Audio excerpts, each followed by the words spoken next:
Hello students, welcome to my YouTube channel biology. हम लोग discuss कर रहे थे क्लास 11 का chapter cell the unit of life. इस चैप्टर के 2 लेक्चर्स कंप्लीट हो चुके हैं। उन लेक्चर्स में हम लोग ने देखा था कि what is cell, cell theory क्या है, सेल की डिस्कवरी में किन साइंटिस्ट का कंट्रीब्यूशन रहा। लास्ट वीडियो में हम लोग ने देखा था कि प्रोकैरियोटिक सेल कौन सी होती है एंड प्रोकैरियोटिक सेल के डिटेल स्ट्रक्चर को डिस्कस किया था। आज इस वीडियो में हम लोग यूकैरियोटिक सेल के बारे में पढ़ेंगे, यूकैरियोटिक सेल क्या है, एज वेल एज हम लोग यूकैरियोटिक सेल के कुछ स्ट्रक्चर्स को भी डिस्कस करेंगे।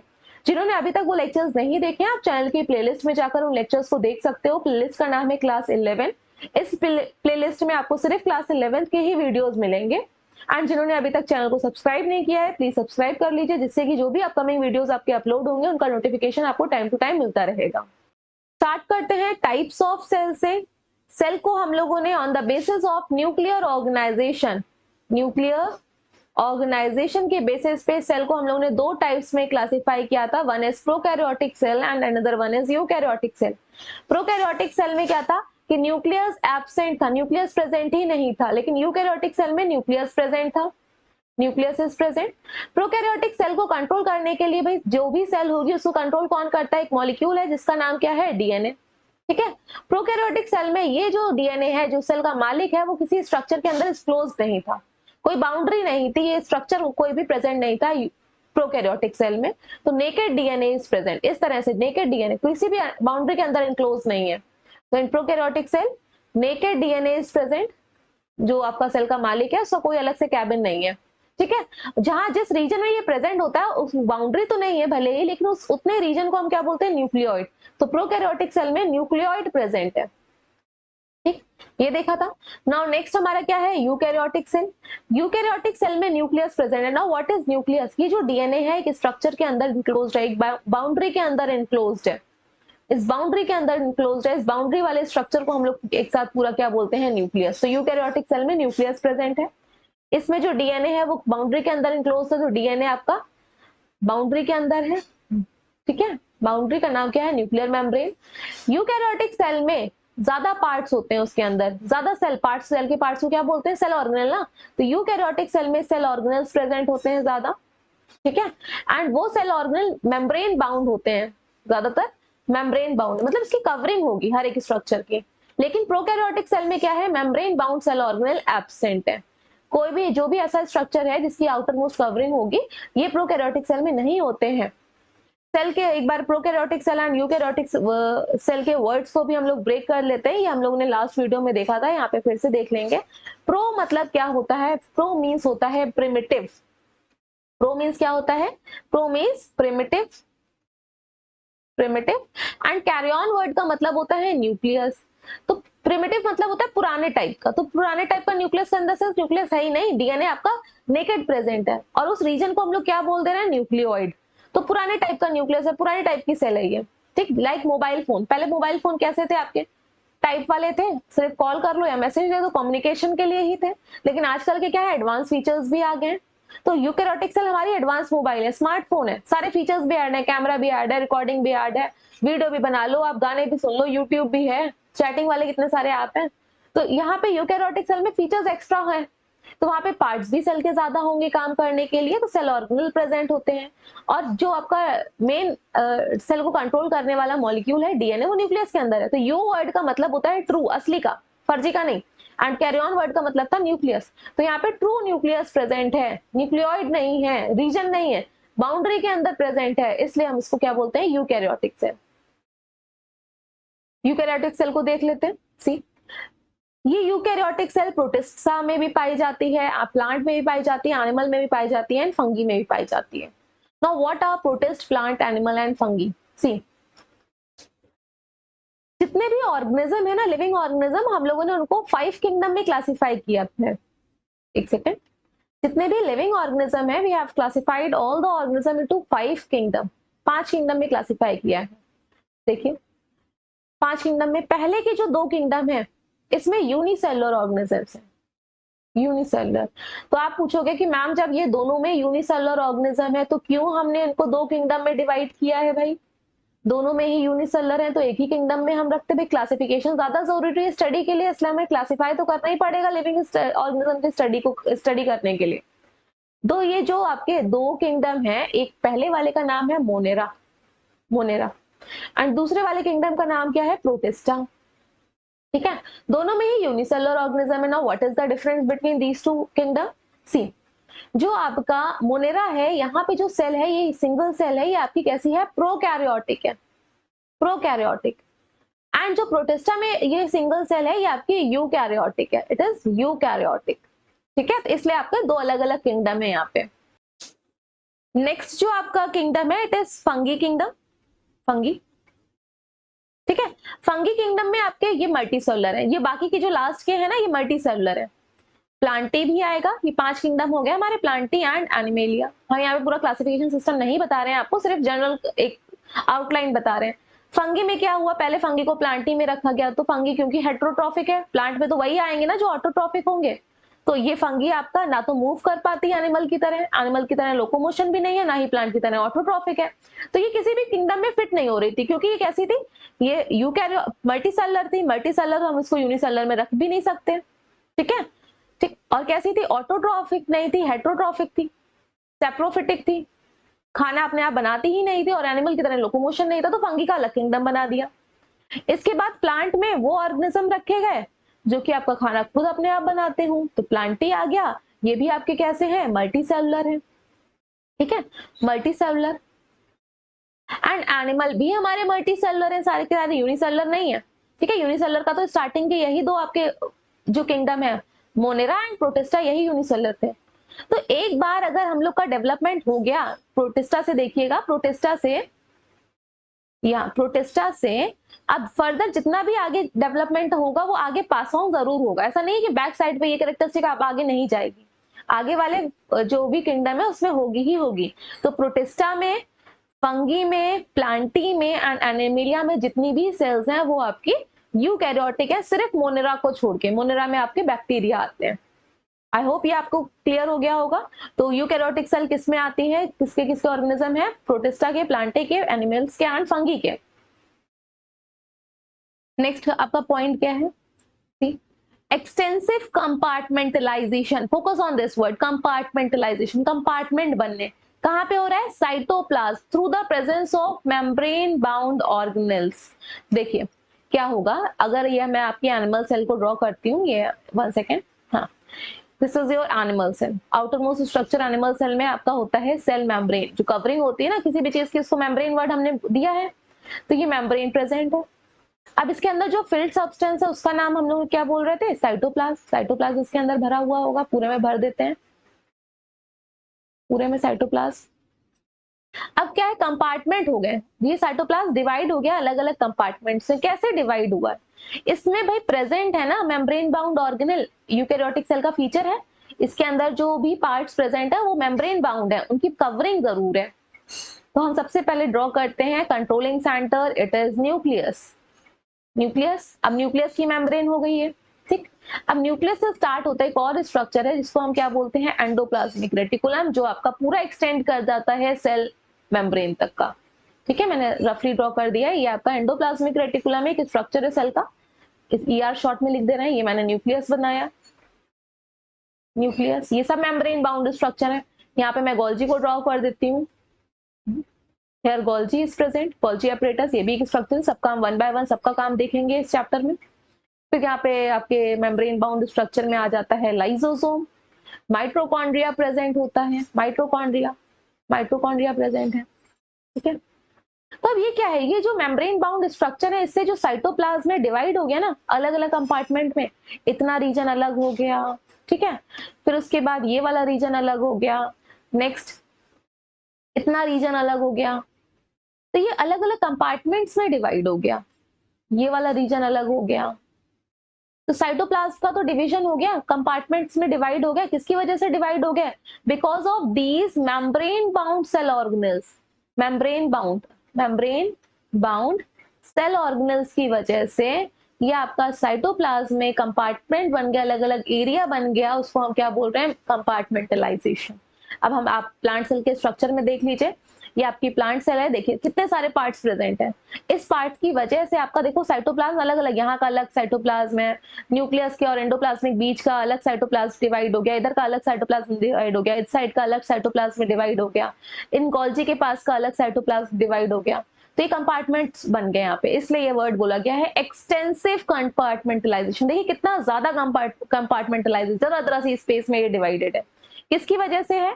Through the presence of membrane bound organelles. ये देखिए, ये जो ऑर्गेनल्स मैंने अभी तो डायग्राम से बनाए थे, ये सारे मेम्ब्रेन बाउंड ऑर्गेनल्स, सबकी मेम्ब्रेन प्रेजेंट है। ठीक है, न्यूक्लियस की मेम्ब्रेन है, माइटोकॉन्ड्रिया की मेम्ब्रेन है, क्लोरोप्लास्ट की मेम्ब्रेन है, गोल्जी एपरेटस की है, एंडोप्लाज्मिक रेटिकुलम की है। इसकी वजह से आपका ये कंपार्टमेंट्स में डिवाइड हो गया। नेक्स्ट पॉइंट देखते हैं। possess an organized nucleus with a nuclear envelope। सी, ये आपका मेन फीचर है यूकैरियोटिक सेल का, तभी तो हम इसको यूकैरियोटिक सेल बोल रहे थे। तो यहाँ पे बिल्कुल ऑर्गेनाइज्ड न्यूक्लियस है। अगर हम फिर से एनिमल सेल का यहाँ पे स्ट्रक्चर ड्रॉ कर लेते हैं, एनिमल सेल में भाई फिल्ड वाला पार्ट क्या हो गया? Again cytoplasm. ठीक है, बाहर कौन थोड़ा सा निकल आया है, ये आपका साइटोप्लाज्म। साइटोप्लाज्म में जो कंट्रोल करेगा, पूरी सेल को कंट्रोल कौन करता है? चाहे जितने भी लिविंग ऑर्गेनिज्म हो, सेल को कंट्रोल कौन करता है? डीएनए। ये डीएनए यूकैरियोटिक सेल में एक बाउंड्री के अंदर इनक्लोज्ड है, उस बाउंड्री का नाम क्या है? न्यूक्लियस। तो वेल ऑर्गेनाइज्ड न्यूक्लियस प्रेजेंट है, यही तो पॉइंट हम लोगों ने रीड किया। न्यूक्लियर मेम्ब्रेन होगी। अब न्यूक्लियर मेम्ब्रेन के अंदर की साइड जो भी फ्लूइड होगा वो आपका साइटोप्लाज्म नहीं है, इट इज न्यूक्लियोप्लाज्म। ये अब क्या हो जाएगा? न्यूक्लियोप्लाज्म। तो इसको हम सारे पार्ट्स को लिख देते हैं। ये न्यूक्लियर मेम्ब्रेन, ठीक है, इट इज न्यूक्लियर मेम्ब्रेन। इसके अंदर जो ये फिल्ड हो गया सब्सटेंस, इसको हम क्या बोलेंगे? साइटोप्लाज्म ना बोलेंगे। अब ये तो अलग का है, न्यूक्लियस के अंदर का है न्यूक्लियो 1 सेकेंड, न्यूक्लियो प्लाज्म। ठीक, इसमें जो डीएनए प्रेजेंट है, ये पता है प्रोटीन के साथ रैप होता है। डीएनए ऐसे नहीं रख सकते, इतने पास साइज बहुत छोटा होता है न्यूक्लियस का है। और डीएनए आपका नेगेटिवली चार्ज मॉलिक्यूल है, तो बहुत ही अराउंड, अगर ह्यूमन सेल की बात करते हैं 2 मीटर का लंबा है। तो अगर इतने पास आपका न्यूक्लियस के अंदर रखोगे बहुत ही कम स्ट्रक्चर स्पेस में, तो ये नेगेटिवली चार्ज होने की वजह से रिपेल करेगा। तो ये डीएनए पॉजिटिवली चार्ज प्रोटीन के ऊपर रैप रहता है, और जो स्ट्रक्चर बनता है उसको डीएनए ना बोल के हम लोग क्या बोल देते हैं? अब इसको 1 second, this is known as chromatin. Chromatin, ठीक है। अब इसमें एक डेंस रीजन भी प्रेजेंट होता है कोने पे, पता है गोल गोल सा रीजन होगा, डेंस घना घना रीजन है, राउंड स्फेरिकल। उसकी कोई बाउंड्री नहीं है, लेकिन अलग से ही वो दिखता है। ठीक, इसको हम बोलते हैं न्यूक्लियोलस। तो ये आपका वेल ऑर्गेनाइज सारे पार्ट्स प्रेजेंट होते हैं। किसमें प्रेजेंट होंगे? यूकैरियोटिक सेल में। न्यूक्लियर एनवलप भी है और पूरी तरह से अच्छे से ऑर्गेनाइज न्यूक्लियस है। नेक्स्ट क्या बोल रहा है ये? Genetic material is organised into chromosome. देखिए ये डायग्राम बनाया था, इसमें जो डीएनए अभी प्रेजेंट है किसके फॉर्म में प्रेजेंट है? क्रोमैटिन के फॉर्म में। क्रोमैटिन, क्रोमैटिन कब बोल रहे हैं? ये डीएनए पैकेज फॉर्म में होता है। यहाँ पे डीएनए किसके साथ है प्रेजेंट है? प्रोटीन के साथ प्रेजेंट है। जब ठीक है प्रोटीन के साथ है, तब हम इसको क्या बोल रहे हैं? क्रोमैटिन। लेकिन जब ये सेल डिवाइड करेगी, when this cell gets divided, तो जब ये डिवाइड करेगी ना, तो डिवाइड करने से क्या होगा भाई? दोनों, एक सेल दो में डिवाइड करेगी तो दोनों के पास अपना अपना डीएनए होना चाहिए। अगर डीएनए नहीं होगा तो सेल को कंट्रोल कौन करेगा? सेल का मालिक ही नहीं है, तो फंक्शन कैसे करेगी? तो दोनों सेल डिवाइड हो जाए, एक सेल दो में डिवाइड हो जाती है, दोनों के पास इक्वल अमाउंट ऑफ डीएनए होता है, सेम डीएनए होता है जो पेरेंट सेल में होता है। ऐसा नहीं आधा एक के पास आधा एक के पास। तो जब कोई चीज डिवाइड हो रही है, आप ट्रांसफर कर रहे हो, और सबसे अच्छा जो आपका क्रूशियल मटेरियल है जिसके पास सारी इंफॉर्मेशन, उसको क्या ओपन फॉर्म में ही लेके जाओगे? नहीं ना, उसको पैकेज फॉर्म में लेके जाएंगे। तो डिवाइडिंग स्टेज के टाइम पे जो ये आपका क्रोमैटिन प्रेजेंट होता है, ये पैकेज स्ट्रक्चर ले लेता है, पैकेज फॉर्म ले लेता है। इस क्रोमैटिन की पैकेज फॉर्म को ही हम क्या बोलते हैं डिवाइडिंग स्टेज पे? क्रोमोसोम। तो क्रोमोसोम आपके प्रेजेंट होते हैं, यूकैरियोटिक सेल का फीचर है, ऑर्गेनाइज्ड इनटू अ क्रोमोसोम। ये था आपका यूकैरियोटिक सेल का डिस्क्रिप्शन कि यूकैरियोटिक सेल होती कौन सी है। नेक्स्ट हम लोग देखते हैं इनके स्ट्रक्चर को, यूकैरियोटिक सेल के स्ट्रक्चर को। यहाँ पे बेसिक स्ट्रक्चर दिया गया है यूकैरियोटिक सेल का, ड्रॉ भी करते जाएंगे और यहाँ पे 1 बाय 1 एक स्ट्रक्चर के नाम को भी डिस्कस करेंगे। तो बेसिक स्ट्रक्चर में जो सेल एनवलप है, मतलब बाहर की जो बाउंड्री होती है यूकैरियोटिक सेल की, क्या क्या प्रेजेंट है। अगर हम प्लांट सेल की बात करते हैं तो प्लांट सेल में जो आउटर मोस्ट स्ट्रक्चर प्रेजेंट होता है, सेल एनवलप का जो पार्ट होता है, इट इज सेल वॉल। मैंने यहाँ पे सेल वॉल को ड्रॉ कर दिया है, it is plant, this is plant cell. ठीक है, ये आपके प्लांट सेल, प्लांट सेल थोड़ा सा 3D में बनाने की कोशिश कर देते हैं। ये प्लांट सेल, ठीक है, प्लांट सेल। प्लांट सेल में आउटर मोस्ट स्ट्रक्चर प्रेजेंट होता है सेल वॉल। एंड अगर हम एनिमल सेल की बात करते हैं तो एनिमल सेल में जो आउटर मोस्ट स्ट्रक्चर प्रेजेंट होता है it is cell membrane, cell membrane, ठीक है। एनिमल सेल में प्लांट सेल वॉल नहीं प्रेजेंट होती है। वहीं पे अगर हम फंगी की बात करते हैं तो फंगी में भी सेल वॉल प्रेजेंट होती है, सेल वॉल। अब प्लांट सेल में क्या सेल मेम्ब्रेन नहीं है? नहीं, प्रेजेंट तो है लेकिन after cell wall, it is present after cell wall. Cell wall के बाद अंदर की साइड यहाँ पे प्रेजेंट है सेल मेम्ब्रेन, ये सेल मेम्ब्रेन अंदर की साइड है, ठीक है, प्लांट सेल में।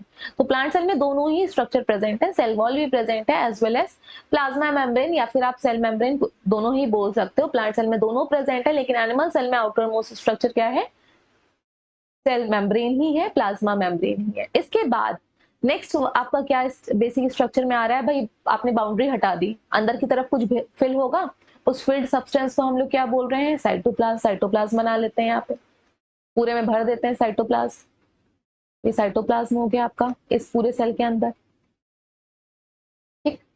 फिर इट इज साइटोप्लाज्म, इसमें भी साइटोप्लाज्म बना लेते हैं। एक सेकेंड रुकिए, इसको इरेज कर देते हैं। ये एनिमल सेल में here it is cytoplasm. Animal cell को भी थोड़ा सा अच्छा सा और ड्रॉ कर लें, लाइक प्लांट सेल। ये आपकी एनिमल सेल को सामने से कट कर दिया, ठीक है, एनिमल सेल हो गई। अब इसी साइटोप्लाज्म में ही तो सारे सेल के पार्ट्स प्रेजेंट होते हैं, सेल ऑर्गेनल्स भी प्रेजेंट है और इंक्लूजन बॉडीज भी प्रेजेंट है। इंक्लूजन बॉडी क्या होती है? फंक्शन नहीं करेंगे, सिर्फ स्टोर करके रखती हैं। तो मेनली ये प्लांट सेल में ज्यादा प्रेजेंट होते हैं, लाइक वैक्यूल है। वैक्यूल में आपका वेस्ट सब्सटेंस भी स्टोर रहता है एज वेल एज आपका यूजफुल सब्सटेंस भी, फूड भी स्टोर्ड है, ठीक है। तो ऐसे स्ट्रक्चर जो कि स्टोर करने का सिर्फ काम करते हैं और कोई फंक्शन नहीं है उनका कि हाँ सेल की फंक्शनिंग में रिस्पॉन्सिबल है, तो उनको सेल इंक्लूजन में रखा गया है वो भी। और सेल के जो भी जितने भी पार्ट्स हैं वो भी सारे साइटोप्लाज्म में है। तो नेक्स्ट स्ट्रक्चर में यहाँ पे क्या क्या दिया गया है? बेसिक स्ट्रक्चर में अगर आप बाउंड्री के बाद जाते हैं तो यहाँ पे प्रेजेंट है साइटोप्लाज्म, तो हम लोग ने येलो कलर से ड्रॉ किया है। साइटोप्लाज्म के बाद सेल के ऑर्गेनल्स एंड इंक्लूजन बॉडी, ठीक है।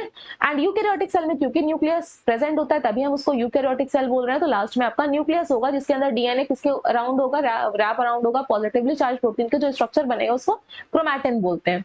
तो दो सबको ड्रॉ कर लेते हैं, यहाँ पे न्यूक्लियस ड्रॉ कर देते हैं प्लांट सेल में भी, उसके अंदर क्रोमैटिन। ये प्लांट सेल का न्यूक्लियस हो गया, ये एनिमल सेल का न्यूक्लियस हो गया, ठीक है। अब इसका जो साइटोप्लाज्म होता है वो साइटोप्लाज्म तो होगा नहीं, इसके अंदर जो फिल होगा, सॉरी मेरे मुंह से साइटोप्लाज्म है, हियर इट इज न्यूक्लियोप्लाज्म। यहाँ पे भी न्यूक्लियोप्लाज्म होगा। बाकी के क्या है इसमें प्रेजेंट? पार्ट सेल के, उनको हम क्या बोलते हैं? Cell organelles. तो सेल ऑर्गेनल्स में एंडोप्लाज्मिक रेटिकुलम आएगा, गोल्जी आएगी, प्लांट सेल में प्लास्टिड्स प्रेजेंट होते हैं, माइटोकॉन्ड्रिया भी प्रेजेंट होगा, राइबोसोम भी होंगे। ये सारा कुछ हम लोग वन बाय वन सबको डिटेल में स्टडी करेंगे। स्टार्ट करते हैं हम सबसे पहले सेल वॉल के स्ट्रक्चर से। सेल वॉल को देखते हैं। Here it is cell wall. Cell wall आपका कैसा स्ट्रक्चर है? It is non living rigid structure. ये रिजिड स्ट्रक्चर है, मतलब फ्लेक्सिबल नहीं है, बिल्कुल आपका फिक्स है इसका स्ट्रक्चर, ठीक है। Forms and outer covering of the for the plasma membrane किसमें होगी? फंगस में होगी और प्लांट, इन दो में ये सेल वॉल प्रेजेंट होती है। अब देखिए फंगस में सेल वॉल किसकी बनी हुई होती है एंड प्लांट में सेल वॉल किसकी बनी हुई होती है? फंगी में, ये आपको याद करना है, फंगी में जो सेल वॉल होती है वो आपकी काइटिन एक सब्सटेंस है उसकी बनी हुई होती है। एंड प्लांट में जो सेल वॉल बनी होती है ये आपकी सेलुलोज एक सब्सटेंस है उसकी बनी हुई होती है। यहाँ पे हम आपको एक एग्जांपल दे देते हैं कि कुछ बच्चे बोलेंगे अब काइटिन क्या है, सेलुलोज क्या है। अभी हम लोगों ने को नेक्स्ट इसके बाद जो चैप्टर है वो बायोमोलिक्यूल है, उसमें डिटेल स्ट्रक्चर यहाँ पे काइटिन का देखेंगे और या सेलुलोज का भी देख सकते हैं। लेकिन यहाँ पे हम इसको काइटिन और सेलुलोज के बारे में कुछ भी नहीं बताने वाले। बस इतना याद रखिए कि काइटिन एक सब्सटेंस है जिससे कि फंगी की सेल वॉल बनती है, एंड प्लांट में जो सेलुलोज एक सब्सटेंस है जिसकी प्लांट की सेल वॉल बनती है। जस्ट लाइक अगर मैंने बोल दिया इडली चावल की बनती है, ठीक है। तो आपको चावल पता है ना क्या है? आप ये नहीं पूछिए अब चावल क्या होता है, या मैंने बोला ये पूरी बनी हुई है तो आटे की बनी हुई है। तो आपको गेहूं पता है, गेहूं क्या चीज है? उससे आपका आटा मिलता है, आपको आटा बनता है। तो सेम आपका ये दो सब्सटेंस है जिससे कि फंगी की सेल वॉल एंड प्लांट की सेल वॉल बनी हुई है, काइटिन एंड प्लांट की सेल वॉल, सेलुलोज। ठीक, नेक्स्ट अब ये क्या काम करती हैं? प्लांट में एंड फंगी में ये शेप देती हैं सेल को, क्योंकि ये कैसा स्ट्रक्चर है? रिजिड है ना। अगर रिजिड होंगी तो पर्टिकुलर एक शेप दे देंगी सेल को, एज वेल एज कोई भी आउटर कवरिंग होती है उसका काम क्या होता है, किसी भी चीज की कवरिंग क्यों होती है, आउटर मोस्ट स्ट्रक्चर का मेन काम क्या होगा, अगर आपकी बॉडी में स्किन है या आप अपनी बुक्स को कवर करते हो तो उसका काम क्या है, प्रोटेक्ट करना। तो यहाँ पे ये क्या करेगी, शेप देगी, साथ ही साथ प्रोटेक्ट करेगी। किससे प्रोटेक्ट करेगी सेल को, मैकेनिकल डैमेज, भाई गिर फिर ना जाए, कोई हवा तेज चल रही है उससे ना डैमेज हो जाए सेल वॉल अंदर का कंटेंट, तो इन्फेक्शन से भी अंदर कोई भी इन्फेक्शियस एजेंट ना चला जाए। तो बाहर आउटर मोस्ट स्ट्रक्चर का काम ही होता है कि सबसे पहला काम तो तुम प्रोटेक्ट तो कर लो, ठीक है। तो शेप दे रही है, कितने फंक्शन यहाँ पे देखो इससे परफॉर्म हो रहे हैं, नंबरिंग कर लेते हैं वन बाय वन।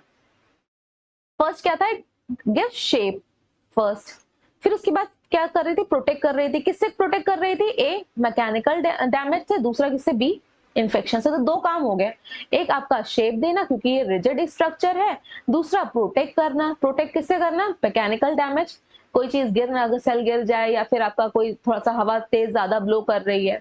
और तीसरा जो इसका है प्रोटेक्शन, इन्फेक्शन से प्रोटेक्शन करना। नेक्स्ट क्या दिया गया, it also helps in cell to cell interaction provided barrier to the undesirable molecule. अब सेल टू सेल इंटरेक्शन कैसे होगा, यहाँ पे डायग्राम देख लीजिए आप प्लांट सेल का, ये प्लांट सेल का डायग्राम है। लेफ्ट हैंड साइड में बहुत सारी सेल वॉल आपकी सेल प्रेजेंट है प्लांट की, सारी एक दूसरे से इंटरकनेक्टेड है। ये देखिए एक सेल, ये पूरी एक सेल, फिर ये दो सेल, तीन सेल, और जिसमें ये ग्रीन वाला पार्ट है ना, ये पूरा सेल वॉल है, ये पूरा ग्रीन वाला पार्ट अंदर, ये इतना इतना देखिए कितना बड़ा है ग्रीन वाला पार्ट, ठीक है। तो एक दूसरे सेल से इंटरकनेक्टेड कौन है, कौन टच में, दो सेल के बीच में कौन टच में, सेल वॉल ही तो आ रही है। तो कौन इंटरेक्ट कर रहा है, यहाँ पे देखिए क्या पढ़ा था हम लोगों ने, सेल टू सेल इंटरेक्शन। अब देखिए सेल टू सेल कैसे होगा, सेल टू सेल, ये यहाँ पे आपको छोटे छोटे पोर्स दिख रहे होंगे, राइट हैंड साइड वाली फिगर में देखिएगा, यहाँ पे ये पोर्स दिख रहे हैं, क्योंकि सेल वॉल तो रिजिड स्ट्रक्चर है। अब आर पार कनेक्शन दूसरी सेल से कैसे बने, इन पोर्स से साइटोप्लाज्म मूव करता है दूसरी सेल से, ब्रिज बना लेता है। यहाँ पे दो सेल बना लेते हैं, ये दो सेल हो गई, एक सेल, और यहाँ पे ये दूसरी सेल, ठीक। अब ये दोनों सेल कैसे कांटेक्ट में करेंगे, बीच में तो सेल वॉल प्रेजेंट है, इनमें क्या है, बीच बीच में क्या प्रेजेंट है, गैप्स प्रेजेंट है, गैप्स बना लेते हैं, ठीक है। ये गैप्स बन गया, इनसे इनके थ्रू साइटोप्लाज्म एक दूसरे का मिक्स हो जाता है, कनेक्टिविटी मेंटेन करता है, ये है, ये है। तो दोनों का साइटोप्लाज्म किसके थ्रू हो रहा है, किसके थ्रू आपका कनेक्शन बना रहा है, इन्हीं ओपनिंग्स की वजह से ना। तो ये जो आपके कनेक्शन है, ये साइटोप्लाज्मिक जो ये कनेक्शन बन रहे हैं, कैसे कनेक्शन है, साइटोप्लाज्मिक कनेक्शन, इनको हम लोग बोलते हैं plasmodesmata, we call them as plasmodesmata, ठीक है। एक बार देखें यहाँ पे स्ट्रक्चर मैंने शायद लगा रखा है प्लाज्मोडेस्मेटा का, ये देखिए, ये प्लाज्मोडेस्मेटा यहाँ पे दिए गए हैं। ये सेल की वॉल में होल्स हैं, तो इन होल से क्या है, ये होल्स को नहीं बोल रहे हैं, इन होल से एक सेल का साइटोप्लाज्म दूसरे सेल के साइटोप्लाज्म से कनेक्टिविटी बना रहा है। इस साइटोप्लाज्मिक ब्रिज को, ये जो साइटोप्लाज्मिक ब्रिज बन रहा है, ब्रिज बिटवीन टू सेल्स, इसको हम लोग क्या बोल रहे हैं, प्लाज्मोडेस्मेटा, ठीक है। देखिए हमने सारे पॉइंट कवर कर लिए सेल वॉल के। सेल वॉल कैसी स्ट्रक्चर है, रिजिड स्ट्रक्चर है, आउटर मोस्ट कवरिंग होगी तो भाई प्रोटेक्ट करेगी, शेप भी देगी। प्रोटेक्ट किससे किससे करेगी, मैकेनिकल डैमेज से प्रोटेक्ट करेगी, और इन्फेक्शियस से आपको प्रोटेक्ट करेगी। दूसरा सेल टू सेल के बीच में इंटरेक्शन का काम कौन करेगा, सेल वॉल के थ्रू ही होगा, प्लाज्मोडेस्मेटा के थ्रू होगा। And provide barrier to the undesirable, कोई भी अनडिजायरेबल मॉलिक्यूल अंदर ना जा पाए, बैरियर प्रोवाइड करता है। प्लांट की सेल वॉल सेलुलोज की बनी हुई होती है, एंड आपकी जो फंगी की सेल वॉल है, it is made up of chitin. Next देखें, यहाँ पे दिया गया है, see in plant cell wall is made up of cellulose, cellulose. In fungi, cell wall is made up of chitin, and in algae also cell wall is made up of cellulose. See, अब cellulose के साथ साथ इनकी cell wall में, plant की and algae की cell wall में other और भी कार्बोहाइड्रेट प्रेजेंट होते हैं, वो भी देख लेते हैं कौन कौन से प्रेजेंट है। Here hemicellulose is present, hemicellulose, pectin is present, pectin, ये आपके सब्सटेंसेस हैं, आपको याद रखना है। प्लांट की सेल वॉल में सेलुलोज तो है, उसके साथ साथ और भी सब्सटेंसेस प्रेजेंट है, हेमीसेलुलोज, पैक्टिन, एंड कुछ प्रोटीन्स भी प्रेजेंट होते हैं, कुछ प्रोटीन्स भी प्रेजेंट होते हैं। सेम यहाँ पे एल्गी में सेलुलोज से बनी हुई है, मेजर कंपोनेंट सेलुलोज है, लेकिन यहाँ पे आपके गैलेक्टेंस भी हैं, गैलेक्टेंस, मैनेंस भी प्रेजेंट है, mannans, and minerals like calcium carbonate भी प्रेजेंट है, मिनरल्स लाइक कैल्शियम कार्बोनेट, ठीक है, कैल्शियम कार्बोनेट। तो ये आपको मेन याद रखना है। एक बार फिर से मैं रिवाइज करा देती हूँ। प्लांट की जो सेल वॉल होती है मेनली आपकी सेलुलोज की बनी हुई होती है, यहीं पे एल्गी की भी मेनली आपकी सेलुलोज की बनी हुई होती है, लेकिन इसके साथ भी कुछ अदर सब्सटेंसेस होते हैं। तो कौन कौन से वो प्रेजेंट है प्लांट के में सेल वॉल में? यहाँ पे हेमी सेलुलोज प्रेजेंट है, पैक्टिन प्रेजेंट है एंड प्रोटीन प्रेजेंट है। एल्गी में आपकी galactans, mannans, minerals like calcium carbonate, and जो फंगी की सेल वॉल होती है वो आपकी काइटिन की बनी हुई होती है। Next is layers of cell wall. Cell wall में कितनी लेयर्स प्रेजेंट होती हैं? प्लांट सेल का यहाँ पे हम स्ट्रक्चर ड्रॉ कर लेते हैं। सपोज आपकी यहाँ पे दो प्लांट सेल है, एक सेल है यंग सेल है। यंग सेल में जो आउटर मोस्ट सेल वॉल सबसे पहले नंबर पे बनी, अभी सेल बनी ही है तो सेल वॉल तो होगी ही होगी। तो ये वाली जो सेल है सबसे बाहर की साइड अभी जो न्यूली फॉर्म्ड है, इसको बोलते हैं प्राइमरी सेल वॉल। ठीक, साइड में इसकी एक और सेल प्रेजेंट है, वो भी अभी यंग है, यंग है, इसको भी क्या बोलेंगे? इसकी सेल वॉल को भी प्राइमरी सेल वॉल। फोकस करिएगा वर्ड पे, यंग सेल में बाहर की साइड जो सबसे बाहर की सबसे पहले बनती है उसको क्या बोलते हैं? प्राइमरी। प्राइमरी मतलब क्या होता है? फर्स्ट नंबर पे प्राइमरी सेल वॉल। अब ये दोनों सेल की प्राइमरी सेल वॉल के बीच में कोई एक लेयर और प्रेजेंट होती है, दोनों सेल को कनेक्ट करती है, जोड़े रखती है, उसका नाम है मिडिल लैमिला। मिडिल क्यों? क्योंकि बीच में है। लैमिला क्या होती है? फ्लैट थिन शीट, इसलिए इसका नाम क्या है? Middle lamella, middle lamella. अब इन दोनों सेल के अंदर भी सेल ऑर्गेनल प्रेजेंट होंगे, अपना अपना वो काम कर रहे होंगे। जब वो काम करेंगे तो सेल के अंदर की साइड से सब्सटेंस फॉर्म होंगे और डिपॉजिट होना स्टार्ट हो जाएंगे इनर साइड पे। इनर साइड पे सब्सटेंस डिपॉजिट होना स्टार्ट हो जाएंगे अंदर की साइड। ये अब ये जो अंदर की साइड से जो लेयर बन रही है सेकेंड नंबर पे, सेकेंड नंबर पे क्योंकि बन रही है और सेल वॉल का ही पार्ट है, सेल वॉल ही है, इसलिए इसको हम क्या बोलेंगे?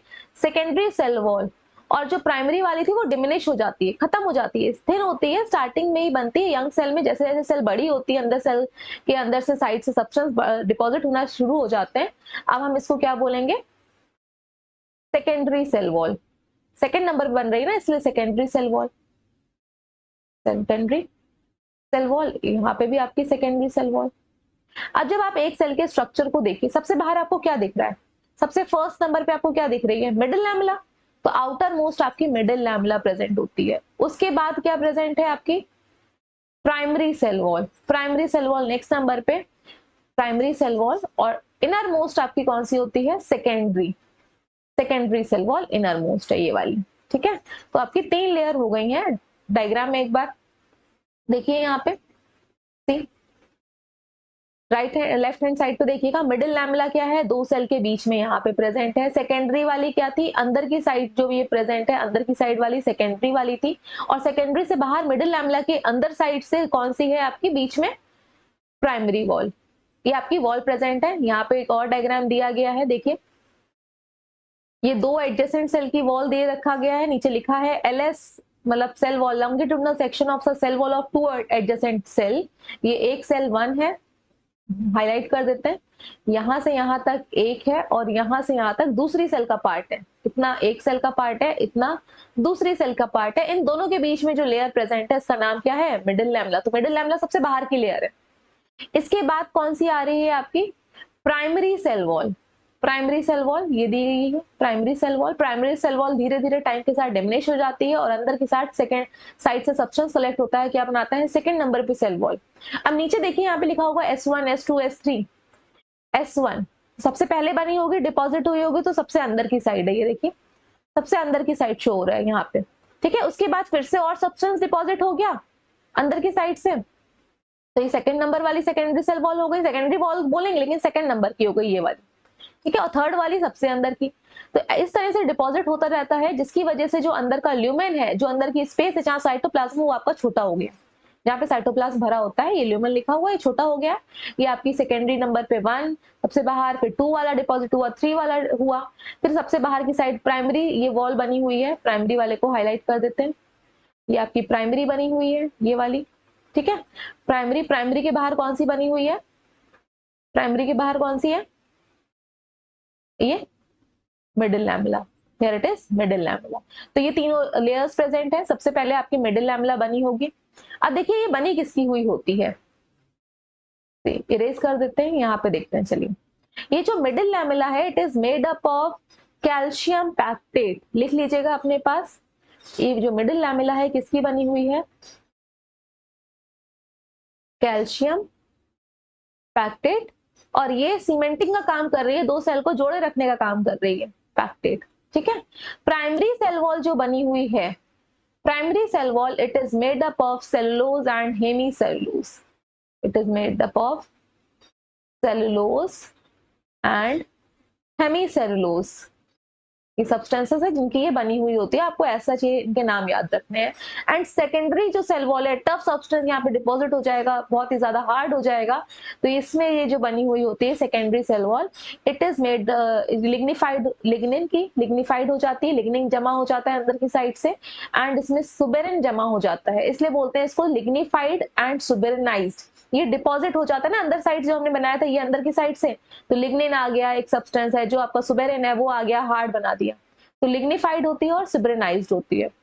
ये किस में प्रेजेंट होगी, ये आपकी मेनली स्क्लेरेनकाइमेटस सेल में प्रेजेंट होती है। टिश्यू में आपकी एक स्क्लेरेनकाइमा होती है जो डेड सेल होती है, सेल वॉल थिक होती है। वेसल में जाइलम जो कि आपके प्रेजेंट होते हैं, जाइलम वेसल, उसमें पानी का कंडक्शन कराती है, तो ये सेल वॉल थिक हो जाती है, अंदर की पार्ट ये हॉलो हो जाता है, ये वाला पार्ट जो है हॉलो हो जाएगा, यहाँ से वाटर का ट्रांसपोर्ट होगा। तो ये हम लोगों ने देख लिया किसकी किसकी बनी हुई होती है, एक बार रिकॉल कर लेते हैं हम लोग। तो आपकी सबसे बाहर की तरफ जो थी, it is middle lamella, outer most middle lamella. Middle lamella किसकी बनी हुई है, कैल्शियम पैक्टेट की, कैल्शियम पैक्टेट की, ठीक है। इसके बाद जो नेक्स्ट टू मिडिल लैमेला थी, बीच में जो प्रेजेंट थी, वो आपकी क्या थी, primary cell wall. Primary cell wall किसकी बनी हुई थी, सेलुलोज एंड हेमीसेलुलोज की, हेमीसेलुलोज। एंड जो इनर मोस्टली सेकेंडरी, बार बार डिपोजिशन से अंदर की साइड से सब्सटेंस डिपॉजिट हो रहे थे, सेकेंडरी सेल वॉल बाद में बन रही है, ठीक है। सेल आपकी मैच्योर हो रही है, यंग से आपका मैच्योर हो रही है, तो ये किसकी बनी है, यहाँ पे सब्सटेंस जो डिपॉजिट है, लिग्निन। सेलुलोज तो होगा ही, हेमीसेलुलोज भी प्रेजेंट होगा, लिग्निन और ज्यादा सब डिपॉजिट हो जाएगा, सुबेरिन डिपॉजिट हो जाएगा, इसलिए हम बोलते हैं इसको लिग्निफाइड या सुबेरिनाइज्ड, ठीक है। ये किसमें होती है, मेनली डेड सेल में प्रेजेंट होगी, स्क्लेरेनकाइमा में प्रेजेंट होगी, हार्डनिंग करेगी, स्क्लेरेन काइमा, ठीक है। जाइलम में प्रेजेंट होगी कि टफ हो जाए और अंदर से आपका साइटोप्लाज्म जो वाटर है, नॉट साइटोप्लाज्म, साइटोप्लाज्म तो ड्राई हो जाता है, वाटर का ट्रांसपोर्ट हो सके। अब एक और डायग्राम देख लेते हैं हम लेयर्स ऑफ सेल वॉल में। आउटर मोस्ट आपको यहाँ पे दिख रही होगी मिडिल लैमेला, इसको थोड़ा सा मैं बड़ा कर देती हूँ, ठीक। Here it is middle lamella, सबसे बाहर की साइड। इसके बाद ये बीच वाला पार्ट है, ये सेल वॉल है। सेल वॉल में आपका ये पैक्टिन भी डिपॉजिट है, देखिएगा। तो सेल वॉल में जो पहले बनी होगी, ये क्या होगी, आपकी प्राइमरी सेल वॉल, जो कि सेलुलोज और हेमीसेलुलोज की बनी होगी। उसके बाद अंदर की साइड यहाँ पे डिपॉजिट होना शुरू हो जाएगा सेल मेम्ब्रेन की अंदर की साइड से, ये आपका सेकेंडरी सेल वॉल होगी, जहां पे क्या होगा, लिग्निन एंड सुबेरिन। अब यहाँ पे इन्हीं सेल वॉल में यहाँ पे कैसे इतना सारा तो सब यहाँ पे डिपॉजिट हो गया। जब लिग्निन और सुबेरिन डिपॉजिट हो जाता है ना, तो सेल टू सेल की कनेक्टिविटी भी नहीं हो पाती, पूरी तरह से पैक हो जाती है सेल। अब कोई कनेक्शन भी नहीं, सब कुछ भर गया है, प्लाज्मोडेस्माटा भी नहीं होंगे वहां पे, ठीक। जब आपका यंग सेल होगी, वहां पे दो सेल के बीच में कनेक्शन चाहिए, तो इस तरह से होल्स बने होते हैं, ये होल्स बने होंगे, ये होल्स यहाँ पे देखिए राइट हैंड साइड पे, ये होल्स, इससे साइटोप्लाज्म दूसरी साइड सेल के साइटोप्लाज्म में कनेक्ट ब्रिज बना लेता है, उसी को ही हम क्या बोलते हैं, प्लाज्मोडेस्माटा। बताया था प्लाज्मोडेस्माटा, इसका स्ट्रक्चर भी अभी हम लोगों ने डिस्कस किया था प्लाज्मोडेस्माटा का। ये रहा प्लाज्मोडेस्माटा, क्योंकि सेल वॉल तो रिजिड हो गई ना अब, तो साइटोप्लाज्मिक कनेक्शन, तो इससे आपके साइटोप्लाज्म निकलता है, दूसरी सेल से कनेक्ट रहता है, इसी ब्रिज को हम क्या बोल रहे हैं, plasmodesmata. This is all about the cell wall part. Next class में हम लोग सेल मेम्ब्रेन को देखेंगे।